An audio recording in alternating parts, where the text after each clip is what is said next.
stressing about schoolwork, It's always like if you fail, like your entire future's ruined. obsessing over social media, You have to make sure you have like the perfect picture, Yeah. like the right moment for like everyone else to be like, oh, that's so cool. and battling bullies. I guess it's easier for people to be mean over a screen than to your face. What really goes on in the classroom?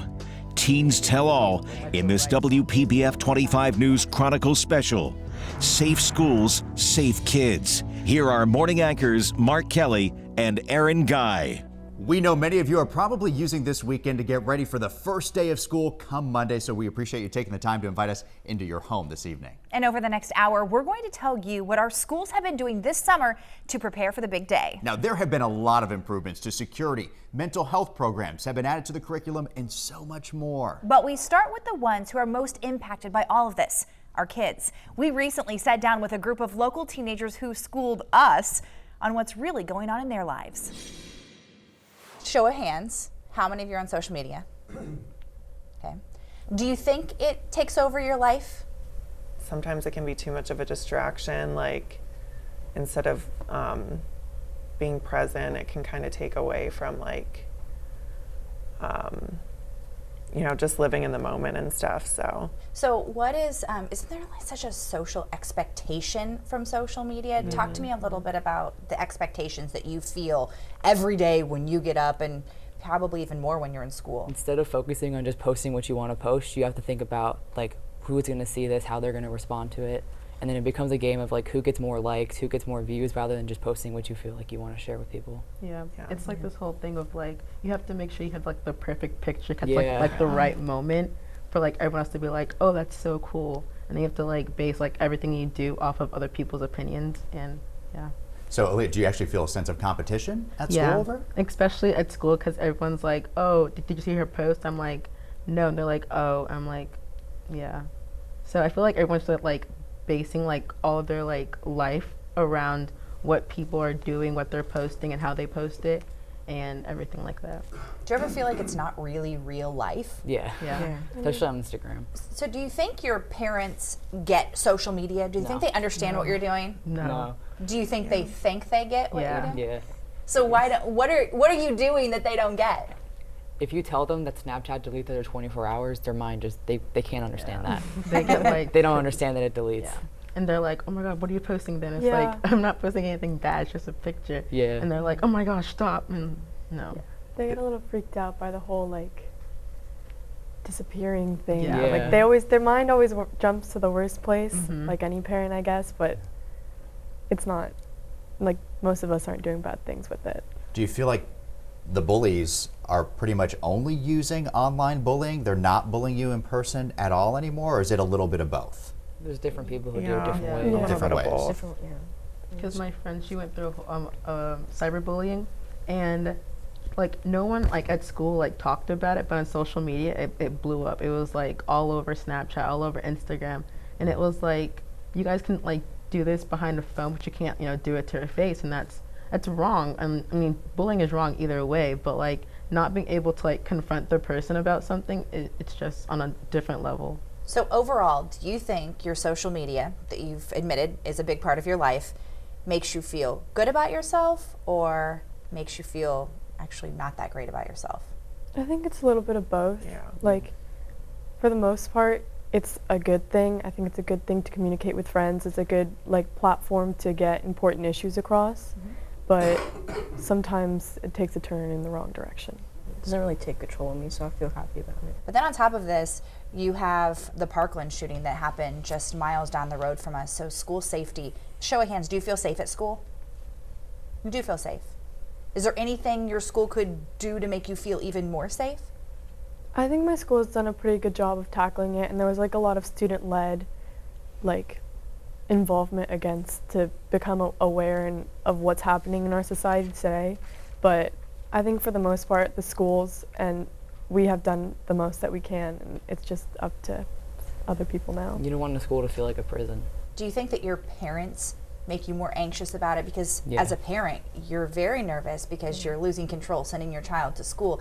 Do they make you feel even more nervous about it than you really would be on your own? Yeah. Really? I feel like Yeah. they make it like a bigger deal than when it it's like said to be, because I feel like parents are like, oh, that's my child, like I need to like to do everything in my power like to protect my child.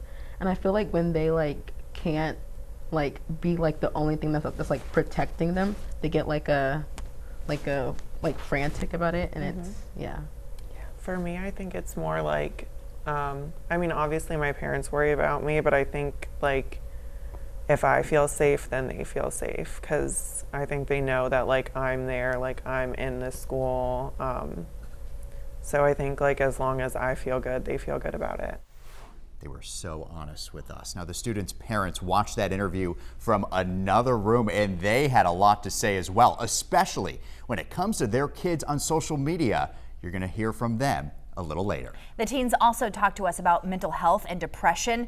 And get this, they all know someone going through it. We also asked them about one of the biggest stresses in their life, and what that is might actually surprise you. But in the meantime, take a look at this map. It shows the 36 Florida counties that the Florida Department of Education says are currently participating in the Guardian program, which allows school employees to carry a gun at school. Now, it is just one of the safety measures put in place after the deadly mass shooting at Stoneman Douglas High School. Okeechobee County is the only school district in our area participating, and the board just voted to take it a step further to arm teachers as well. It's a decision that's getting overwhelming support from the community. We did a survey, so we did see where the majority of our population was for it. Okay. We just want to protect our kids. The community spoke and the school board listened, and Superintendent Ken Kenworthy is on board. 62% of our parents were in favor of that. We had a majority of our staff members that were in favor of it. And a majority of teachers and community members are too. Kenneth Feitner says that he's thrilled that his wife, who's a teacher, will have the opportunity to carry while at school. We know each other here, we trust each other, and so I think that has a big factor. Earlier this year, Florida expanded the Coach Aaron Feist Guardian program, allowing districts to decide if they want to arm classroom teachers. The program is named after the late Aaron Feist, the Stoneman Douglas High School football coach, hailed a hero, giving his life while shielding students from bullets during the Parkland shooting. Now that the board voted, what happens next? Kenworthy says it's now up to the teachers to decide if they want to go through with the program. They would express their interest, they would notify their supervisor confidentially, that information would get to me, and then our screening process would begin. The training program that these individuals have to go through is very rigorous. 144-hour training that is scheduled and put on by the sheriff's office. And ultimately, the sheriff and the superintendent make the final call, who can carry a weapon into the school. I feel very comfortable with the Guardian program that we have in place already, and think that expanding it to the classroom is only going to make our schools that much safer. It's unclear just how soon teachers in Okeechobee County will be able to carry. They're still finalizing training and a timeline. Now, just last month, the father of one of the students killed in the Parkland shooting went through the training to become an honorary guardian. Talking about Ryan Petty, he says he did it so that no parent will ever have to suffer the grief that he's experienced. I, Ryan Petty, do solemnly swear. It's an oath this Parkland father never wanted to take. It was training that really pushed him. There were points during this training where I questioned, why am I here? What am I doing? It's that intense. But Ryan Petty did it all for his daughter Elena, who he'll never see grow up. He even documented his training, sharing it with the world. And after 160 hours of training, weeks away from home and weeks away from his family, it led him to accepting his honorary guardian status. I know I can't talk much about my classmates, but they are my heroes. Because they've decided to step up and be that person that's going to stop that evil in our schools. Thank you. I wish you had been there for my daughter. Though details of the 160-hour course are kept tight to the vest, and many counties are opting out of arming teachers, Petty remains confident every county needs a plan in place. There shouldn't be any question in the state of Florida, or quite frankly anywhere in the country, about what we should be doing to protect our kids and our teachers in our schools. And you need to put a program in place that will close the gap from the time that evil perpetrator enters that school until these deputies can come running in to help stop it. And by the time they can get here, these guardians are the only thing, they're that last great line of defense. They're the only thing standing between that evil and our kids. Well, the Palm Beach County School District's maintenance team has been busy this summer, completing a list of 200 different projects to make school campuses safer. That includes adding new fencing, security cameras, access card readers, creating single points of entry, and changing traffic patterns coming in and out of school parking lots. Now, all security upgrades are expected to be complete by September of next year. And in Martin County, the school district added a new portal to house their emergency response plan. Police will have access to a video map of each campus so they know exactly where to go in the event of an emergency. All students will also wear a badge this year. They'll have to swipe every time they go on and off the school bus, buy a lunch, or check out a book from the library. This will all help the district keep track of their students. Well, safety in the classroom can also start in the palm of your kids' hands. In fact, this year, all of our school districts are encouraging students to download the Fortify FL app. It allows them to instantly report a tip or suspicious activity to law enforcement. They select the school where it's happening from in a drop-down menu, give a brief description, attach a photo or video if there is one, and then hit send. It automatically then notifies the nearest law enforcement. Could be life-saving. Absolutely. Another part of the Marjorie Stoneman Douglas High School Public Safety Act requires all Florida schools to participate in monthly drills. Now, those drills are so that students know exactly what to do during any type of emergency. Your kids did them last year and are probably very familiar with them. So parents, here's what you need to know about them. Code Red means total lockdown, no movement. Code Yellow is a lockdown with limited movement from the school's crisis response team. Code Blue is an evacuation or shelter in place. Code White is a bomb threat, and Code Green is all clear. Now, schools notify parents immediately following the drill with a recorded phone message, an email, or text. That's why it's so important the school has your updated cell phone numbers and your email addresses. Coming up next on Safe Schools, Safe Kids. In the digital age, bullying doesn't stop at the end of the school day. Your child's bully could be hiding behind a screen around the clock. Next, a child psychologist reveals why jumping to your child's defense isn't always the answer. But first, a growing trend disguised as everyday school supplies. I was totally shocked. I feel like I try to be an informed parent. The 3 warning signs to recognize before your teen causes irreversible brain damage.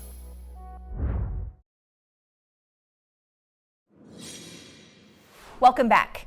Do you know what this is? Chances are your kids do. Nope, not a USB. It's called an e-cigarette, and many teenagers call it juuling. It's named after the popular vape company, and the number of teens doing this reaching a record high last year. Nearly 3 million high school students admit they've juuled in the past year.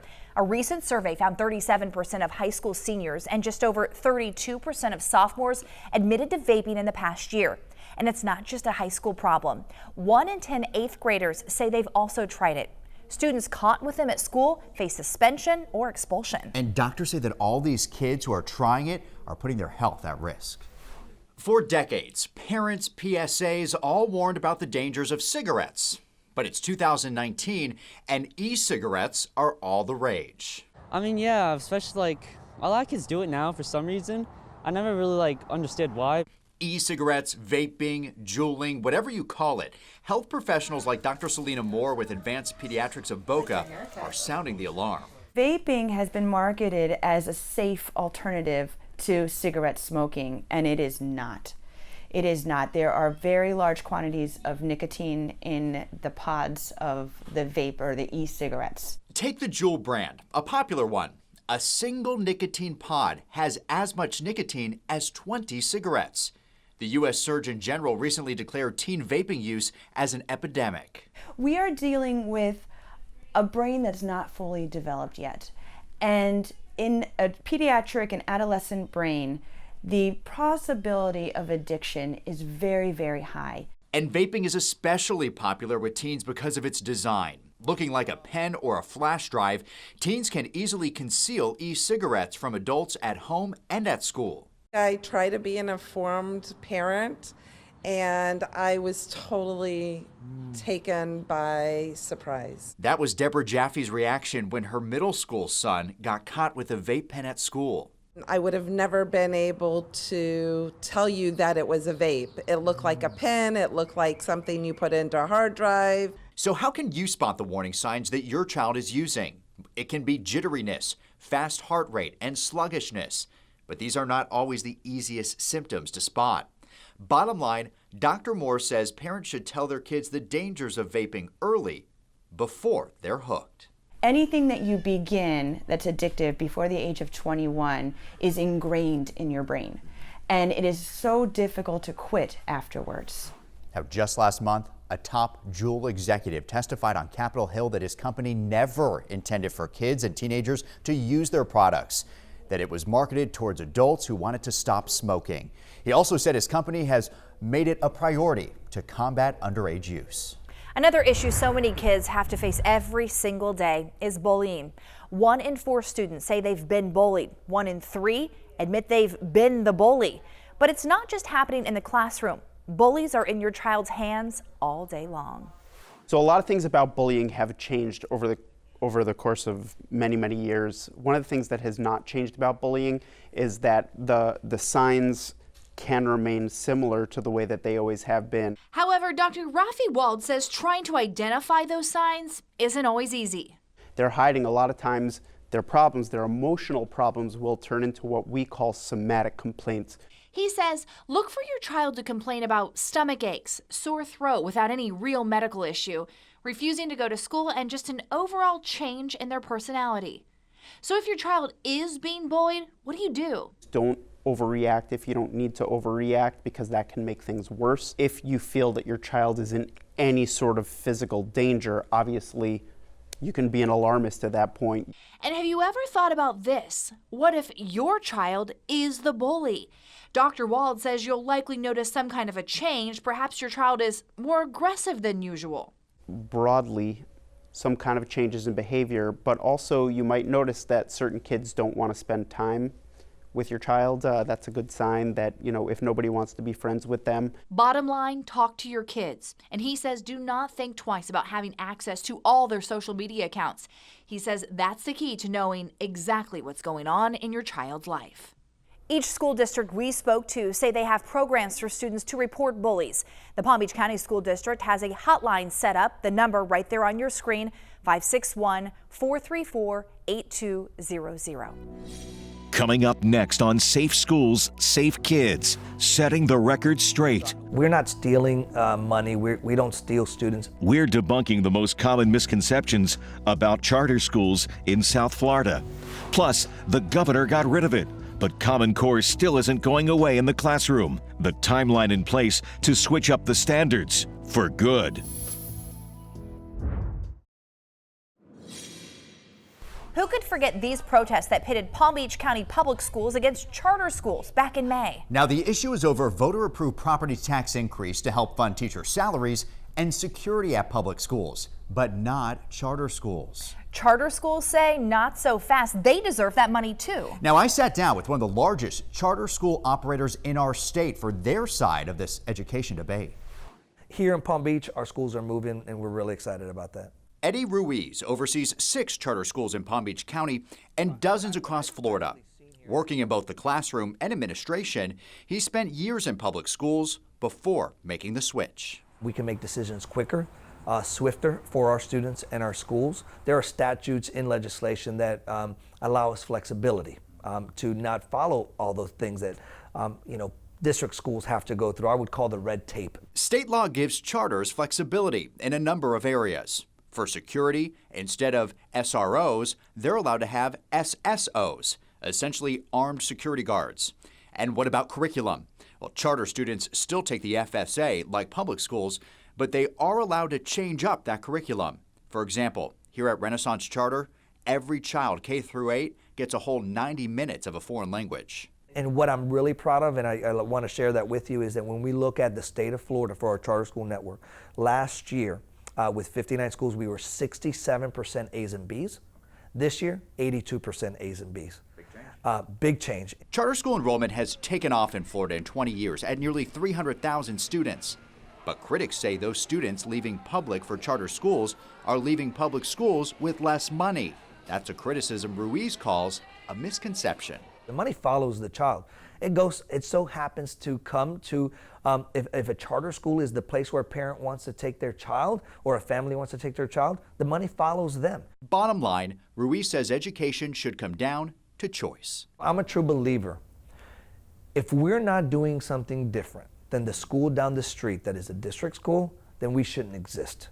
This most recent legislative session was a big win for charter schools. The governor signed into law that any future tax increases for new school programs and teacher pay will have to be shared with both public and charter schools. Next on Safe Schools, Safe Kids.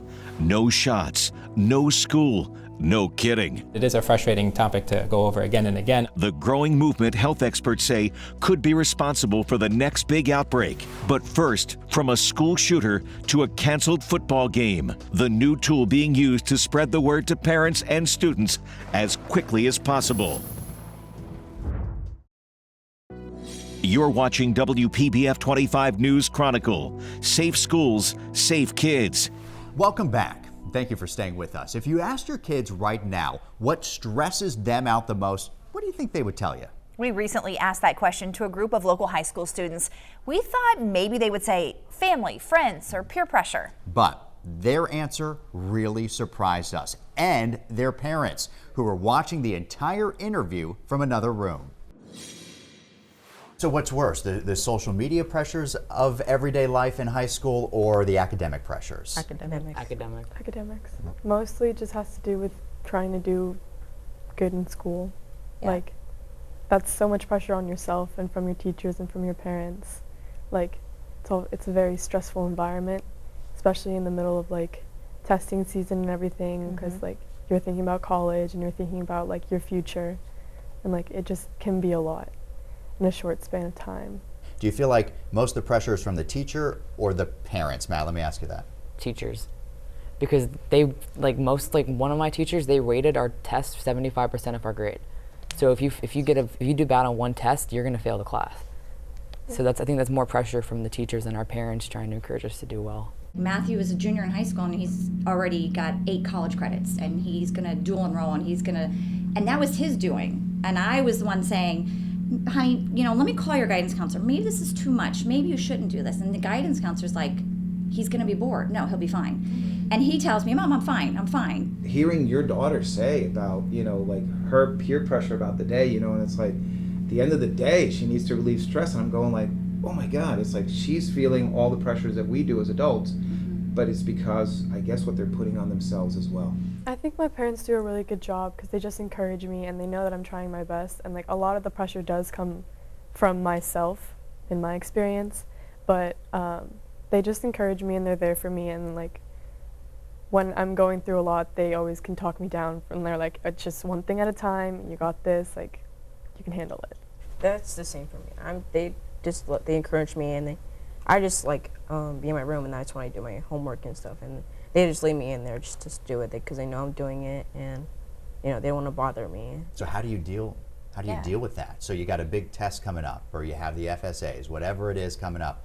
How do you deal with that pit in your stomach anxiety before that? I do study groups with my friends. To relieve the anxiety? Yeah, and that helps, but still you just have to, especially with ACE exams or FSAs, that it's one exam for the entire class can just decide if you get the credit or not, so that's a big deal. So that can be stressful. Well, I swim, I swim competitively, and I think that helps me, because it is just swimming back and forth. So it helps clears me. Your mind. Yeah, it clears my mind, and it's something that I really like to do, so that helps me. Joshua, what do you do? I play video games. That helps me. Because now I'm just having fun at the moment, and then that's when I get back. Take a break from all the stress, and then just go back. And then you go back to your work. Do you think your life as a teenager is more stressful with more pressures than your parents' life as a teenager? Yeah. So you have more choices, which is a good thing, but it could be overwhelming. Yeah. I think it's hard because you have so many influences around you. I mean, like some are good, some are bad, but it's like when you go home, it's like, okay, so I have to put on a different face in front of other people. You always want to be like in, you always want to fit in, you always want to be popular at the top, whatever. So it's hard sometimes when you don't feel like you're like the coolest, or I don't know how to really put it, but. So what do you do when you feel that way? Honestly, it's just sometimes you get sad, sit in your room, like do whatever, and then with the social media, it makes it worse too. It's really tiring. Like, it's just like I always feel tired. You always Like, feel tired. Yeah, just of having to deal with everything, and you're like, everything's so stressful, and like, you come home and you just think about all the things that you have left to do, and like, you just get through one day to go to the next day. Then the weekend comes and you think about the homework that you have to do, and you try and have fun, but then you're like, I have to do my homework. And you're like, you have everything on top of that, and you're just like, I'm just tired. I asked the question, do you think that your lives as teenagers are more stressful than your parents' lives? They said yes. Do you agree that their lives are more stressful? Absolutely. I believe so, yeah. Absolutely. I agree. I mean, I can relate to some of the things my dad did, but I know that Joshua cannot relate to the things that I did, because I remember growing up, and there was no Cartoon Network, there wasn't 24 hours, there was nothing. And if you thought about a video game, that never existed. So do you feel like either you or someone you know right now in your circle of friends suffers from depression? Yeah. To the point where you worry about them? Yeah. It's a real thing. Yeah. Do you feel like they're getting the help they need? No. It's not taken seriously with teenagers, I don't think. Pretty bold statement there. Now, there is no question that mental health is one of the biggest issues facing our students. And starting this year, our schools are making it one of the biggest priorities by adding mental health education to the curriculum. Florida is mandating that all students grades 6 through 12 receive 5 hours per year of mental health education. We also asked the 5 school superintendents from the Palm Beaches to the Treasure Coast what they're doing this school year to address students' mental health. We were very fortunate that the taxpayers allowed us to pass a 1 cent, one full meal on a referendum. So that has afforded us the opportunity to put a mental health professional in every school in the district. We're also increasing the number of psychologists by 40 for district-wide.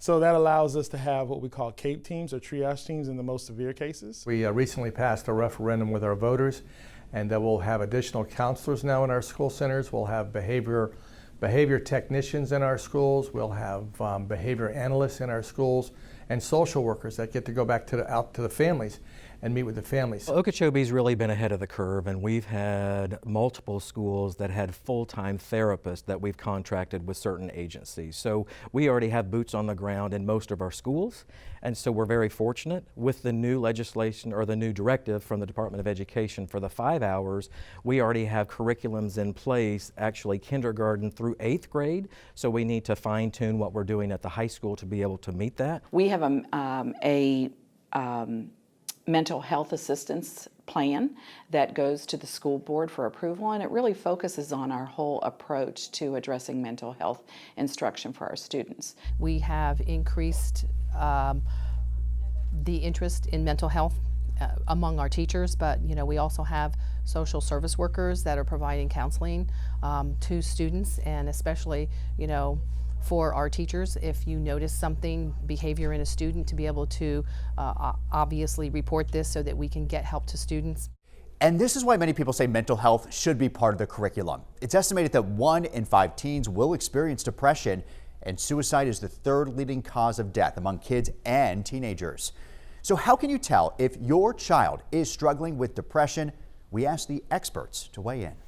Mental health among our young people right now has never been more urgent. And that is why Reed Alexander with Retreat Behavioral Health says the new state mandate is a good start. It requires at least 5 hours of mental health education every year for students starting in the 6th grade. Among kids 10 to 24, suicide is the 3rd most prevalent cause of death. Mental health professional Liza Pekarsky says hidden in these alarming statistics is the reality of our tech-driven culture.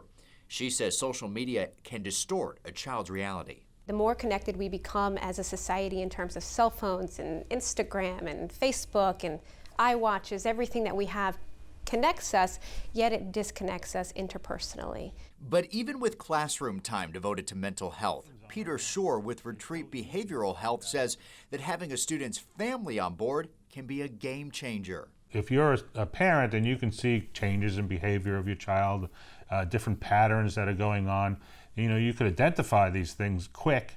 Behavior changes include a persistent feeling of sadness, a loss of interest in activities, sleeping too much or insomnia, and changes in appetite. These are all potential warning signs. Still, as parents, simply being there for our kids is the most important thing we can do. Sometimes kids don't want a response. They don't want someone to solve their problems. That's what they're used to. But we often just need to have somebody to listen to. While mental health is being added to the curriculum, Common Core is coming off of it. In January, Governor Ron DeSantis signed an executive order to phase out the controversial set of teaching standards for language arts and math. So students won't see any changes to the curriculum or testing schedule until next school year because the new standards are still being discussed. So here's where things stand. Right now, the state is asking for the public's input on what changes should be made to the current standards. Public hearings on those suggestions will be held in September and in October. Then the proposals will be sent to the Florida Education Commissioner in December, and then to the governor and the Florida legislature come January. The State Board of Education will get their revised draft for final approval in February. Now, this school year, Palm Beach County is launching a new tool to send emergency alerts to parents and to students. For example, severe weather during after-school events. Meteorologist Sandra Shaw shows you how easy texting works. Last year at Jupiter High School, the National Weather Service issued a severe thunderstorm warning. Numerous coaches and teams were practicing at the time. Easy Text warned them all of the lightning risk. National Weather Service had issued a lightning threat, and during the school day and even in the evenings, we have a lot of students on staff and staff on the campus, and they're practicing sports. So we're able to enact it quickly and notify them to get off the fields and take shelter. Diana Fernandez is the assistant principal and says anything that helps keep the 3,200 plus kids and their community informed is a good thing. She said the system worked great last spring. In emergency situations, it's to get the word out quickly. In today's day and age, we have students and families that always have a phone accessible. So it's a quick and easy response from us in case of, lightning strikes, emergency situations, that we can inform our students quickly and get them in shelters or get them safely in place. Easy Text really is easy. All you have to do, for instance, at Jupiter High School is text the code word, in this case, Warriors, to 484848. The emergency notifications go out to everything from a school shooter to a game being canceled or delayed due to weather. The notifications also issue specific instructions on where the students should go and seek shelter, for instance. They can easily access any quick response to get them in certain places or safe, out of harm's way. Coming up next on Safe Schools, Safe Kids. Taking a hit on the field is hard to avoid. Doctors reveal their best piece of advice to prevent any permanent damage. Plus, as summer break winds down, your child's anxiety level may be going up. The surefire way to shake out those first day jitters. Welcome back. With the measles outbreak across the country, the topic of vaccines is back in the headlines. New York has the largest number of cases, but it's also popping up in several states, including Florida. And once again, we're addressing the age-old question about the safety of vaccines. You should, by and large, be not scared by a measles epidemic. Dr. Chad Sanborn is a pediatric infectious disease specialist at St. Mary's Medical Center, and he says if you have a child in school, they have likely been vaccinated against the measles.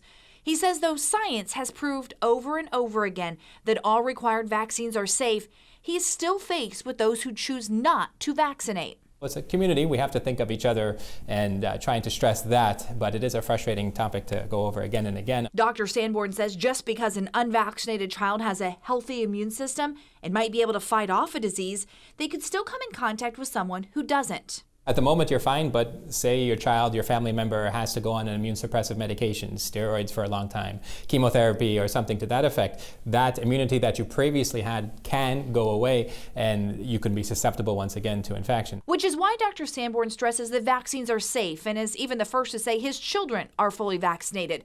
But he says with a growing concern over vaccines, expect to see more outbreaks like the measles. There is a consistent and, depending on the time of the year and where you are in the country, growing movement of people who are concerned and don't want to give vaccines. I think as that continues, we will see continued outbreaks of things like measles, chickenpox, other vaccine-preventable diseases potentially come back.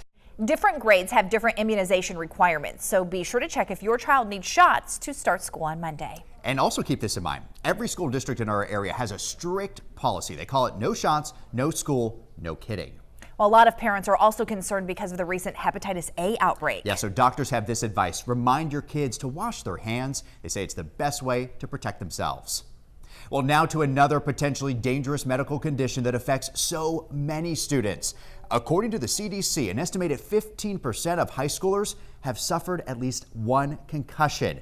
And the #1 cause of those injuries? Sports. Sandra Shaw spoke with a local doctor who says some simple exercises could lower the risk of injury.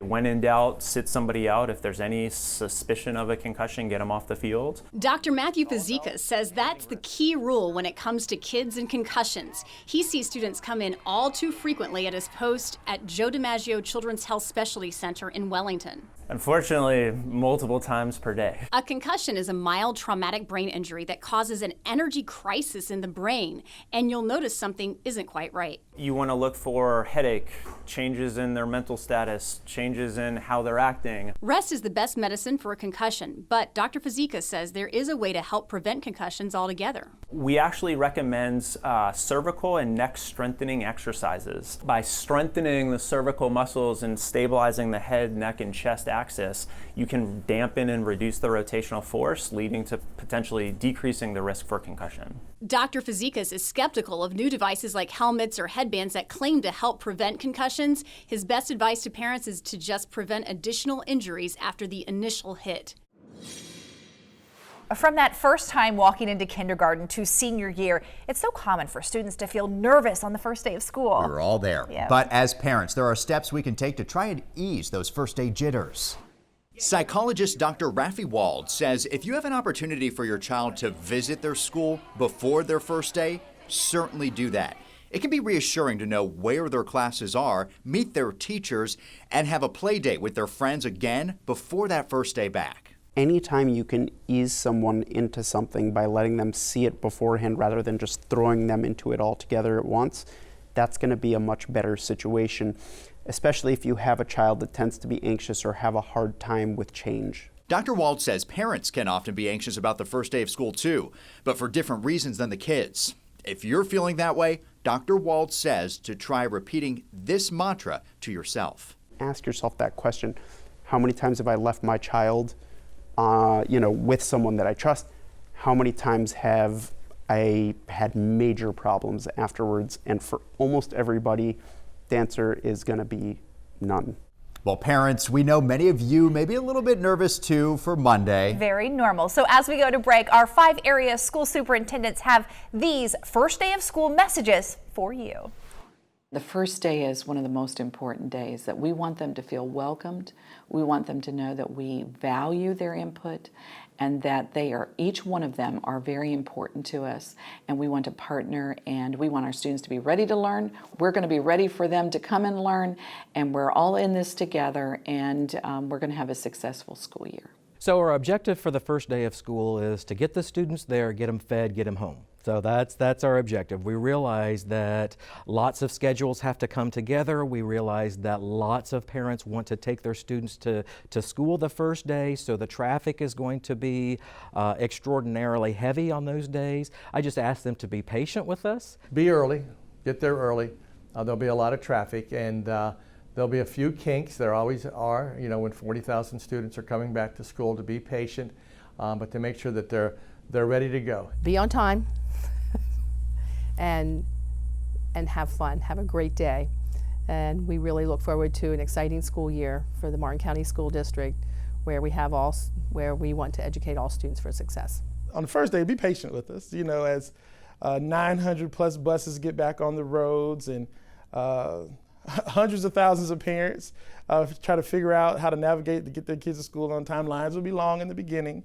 Lunch lines will be long. Kids have forgotten their numbers, and So as we work through the kinks, the last couple of years we've had very good starts to the year. I anticipate another great start, but I do ask people to be patient with us until everyone kind of gets settled in their routines.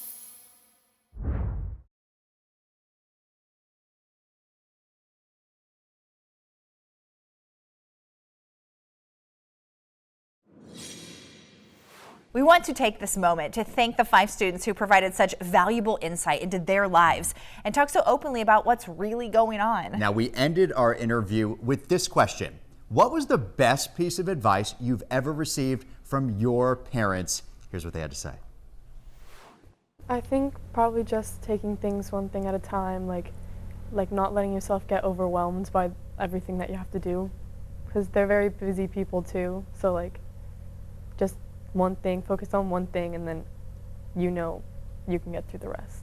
For me, they say do good things, so then good things can come back to you. So if you do the bad thing will come back to you, and they want to prevent that, and so they say that. I think it's just with my parents, anytime I'm down or feel bad about myself, I know my mom's always like, you're beautiful, you just need to be yourself, do what makes you happy. Don't focus on trying to please others and stuff. Just always be true to yourself and try and do what makes you happy, and know that you're awesome. Your feelings are the only feelings that should matter to you. So my mom always says, show me your friends and I'll show you your future. She means that you only go as far as the people who are around you allow you to go. My mom always says that you'll only have, you can count your closest friends on one hand, and I truly believe that, because right now in high school I have 100 friends I talk to every day, but it's I know at the end of the day I have maybe 2 people I can truly count on, and that's one thing I need to always remember. See, they are listening. Very impressive students for sure. All right, we want to thank you for allowing us to be a part of your night. We hope the past hour has helped prepare you and your kids for the first day of school. Well, your WPBF 25 News morning team, we're going to be up bright and early on Monday morning, providing you live team coverage as you head out the door. From all of us here, good night.